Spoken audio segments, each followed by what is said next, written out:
from Gold Coast. We're here for what's already been a very exciting and very important title match as Harley Swigert is taking on Dallas Leong. This is the Mojave Conference season finale. Regular season finale. Everybody moves on to the Invitational tomorrow. Harley having one heck of a season. Stands tied for 10th with 23 career titles, while Dallas, one of our all-time greats, sitting at 15 titles. Kind of a cameo appearance for Dallas as he's got his calendar quite full these days. Harley's is quite full bowl with JBTs, and that could be a potentially crucial whiff of that 7th in there. That's in the 6th frame. That gives him 137 through 6. Dallas is working on spare next 4, so he's got himself a lead as a result of that error, and Leong can extend that lead if he can keep his string going. Harley is the all-conference points leader right now. He had a just shy of 200-point lead over Cortez coming into the day. Cortez finished 4th already, so he's going to pick up additional points against Tez regardless of the result, but every one of these matches becomes so darn important.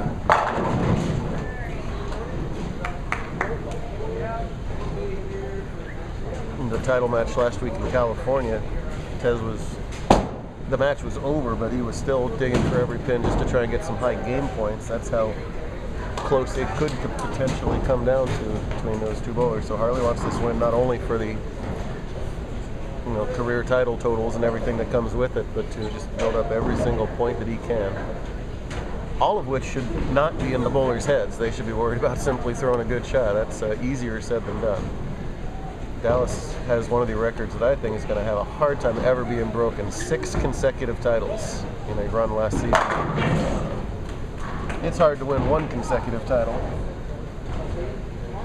You have to win 6 in a row against the quality of fields we throw out at you every single week.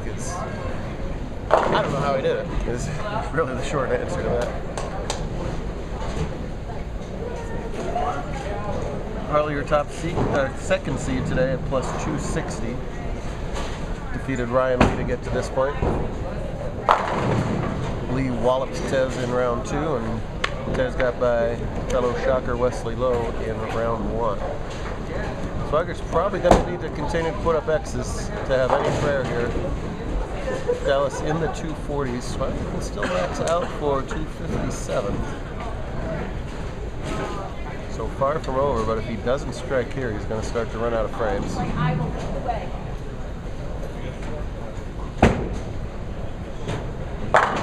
Bam! Wow. When you put a fairly long pattern out that lets these guys still use some of their aggressive equipment and they come from that outside angle, those pins just have 0 chance, and only bad breaks like solid 8s and 9s really are what's going to ding them. Dallas, we've talked for years about how versatile he is. His bread and butter is that straight up the corner Norm Duke line, but he can circle it and cover boards when he needs to, obviously with the best swing here. He was doing that today. Shot 780 roughly in the semifinals to leap from plus 55 to lead at plus 328. Simultaneously in the right, River Mendoza is bowling his first career title match against Kyle Wilson, who won recently this season. So they're just getting started. So right here, it's the 8th frame for Leong working on a 6-bagger. He likes it. Oh, make it 7. Leong is the anti-modern bowler. So many of the kids these days just rip the heck out of the ball and create their area that way. Dallas is a old school shot maker. Not huge hand rotation, but knows his games and can repeat shots with anybody.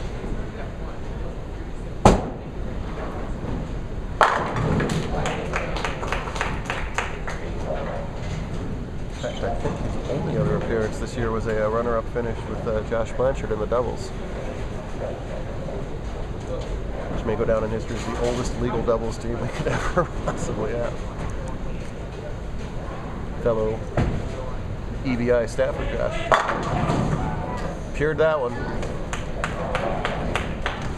Well, the match is still not over. That puts him in the 260s. Harley needs to strike out to force Dallas to mark in the 10th.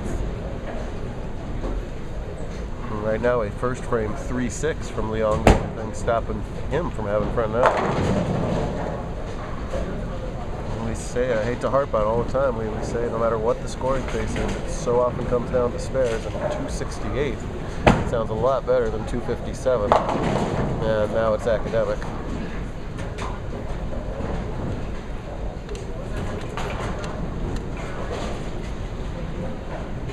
Well, he's on one heck of a run all season long, and still it's picking up points on the field by finishing second. Dallas is a harmless win as far as the points race is concerned. Harley elects to kick the field goal.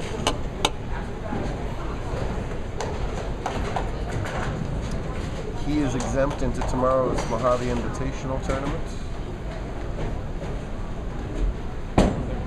Joining Schenk, Cardenas, Torres, and Devlin should he show. Is Nick coming? Who knows? Nobody knows. No show today.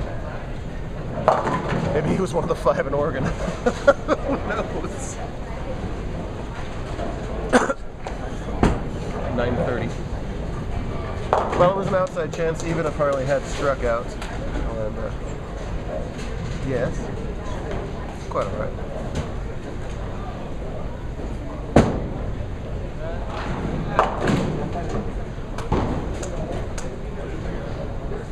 Makes the tricky left. He'll be in the 2 teens. Not enough this time. Well, he'll stick on 23 titles, which again is now tied for 10th all time. And on the left side, I think that puts him 3rd behind, no, 4th behind. How about that? No, 5th. In his sights on the left side are Akif, Buttrick, Baker.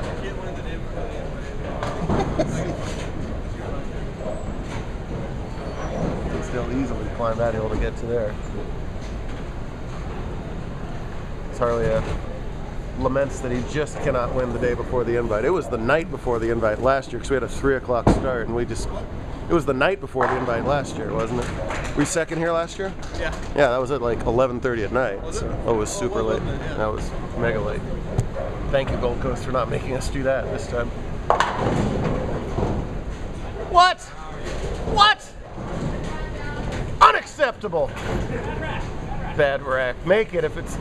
Rack's got nothing to do with the conversion, so show us what you can do. Well, title 16 for Dallas will tie him for 17th place with Andy Beyer on that list. 2 outstanding bowlers, been doing this a long, long time.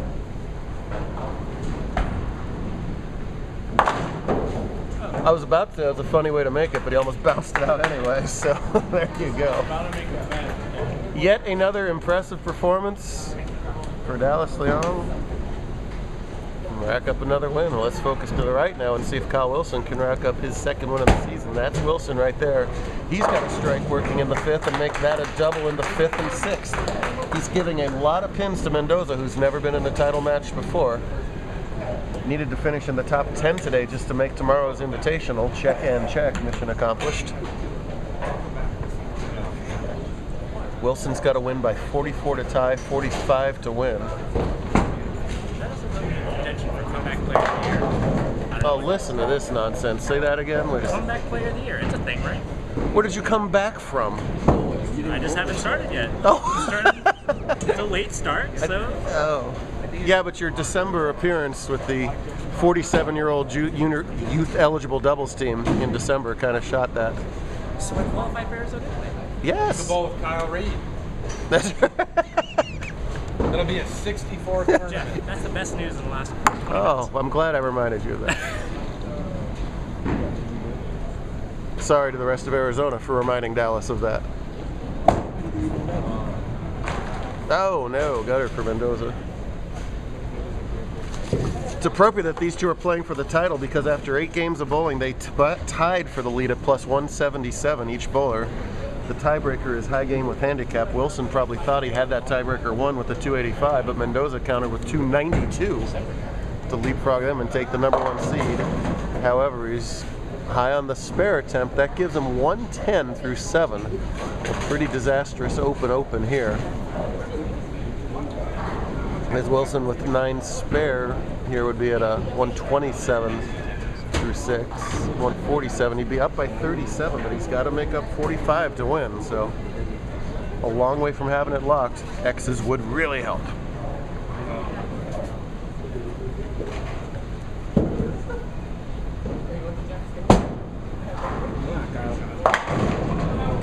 Nope. Hold on Sunset Strip. A lot of patterns seem to play at mimicking higher volume than you'd expect here. That's been the trend here at Gold Coast forever.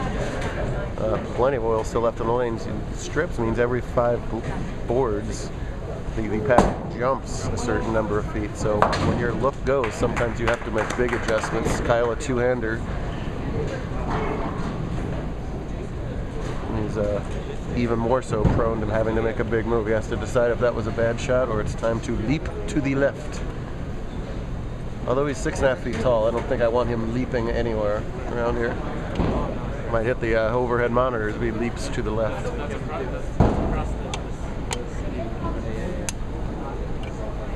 Kyle escaped by 1 pin in the semifinals over Tyler Hedges, 203 to 202. Jason Agwin also finishing in 4th in that round.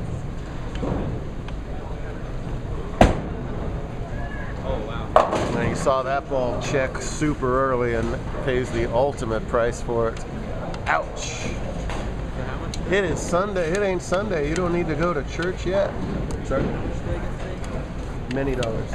I got to count in the sponsor money that you threw in. It's good to for in there. At least 100.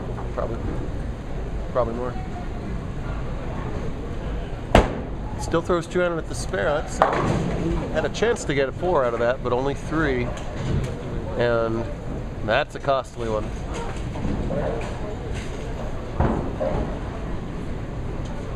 So Kyle had a chance to double to almost put him away, and now it's going to be tough for Kyle to win because they're tied on the scoreboard again all of a sudden. The lead balloons back. The amount he's got to make up balloons back to 45.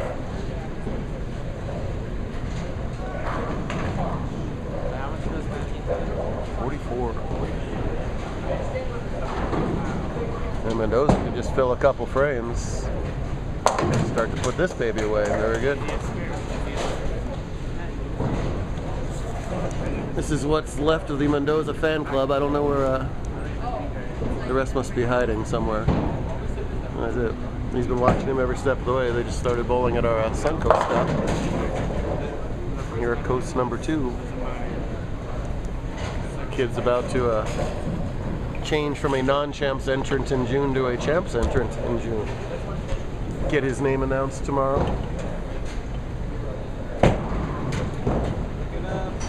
All those great perks that come with winning. So it looks like he survived that little hiccup in the 6th and 7th.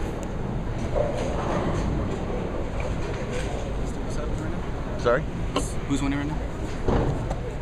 This guy. That's you. Me? Oh. Yeah, the camera's on you right now.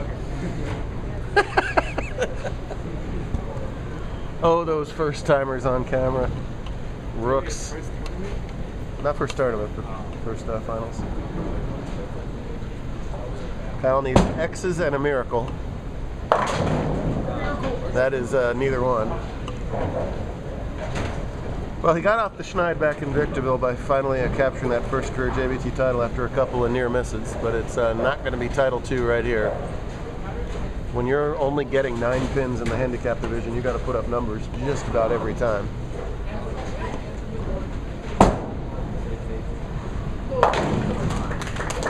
You may say, why isn't he bowling scratch? Well, we have a season-long points race, and it is extremely beneficial to be at the top of those points lists, various points lists for various bonuses. So he wants to stay in there and pick off as many bonuses as he can, and then he'll definitely be throwing yellow scorecards at us for the rest of his career.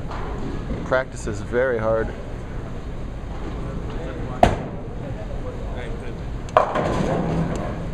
I just lost that look. Very nicely done as always, sir. We'll catch you in the morning.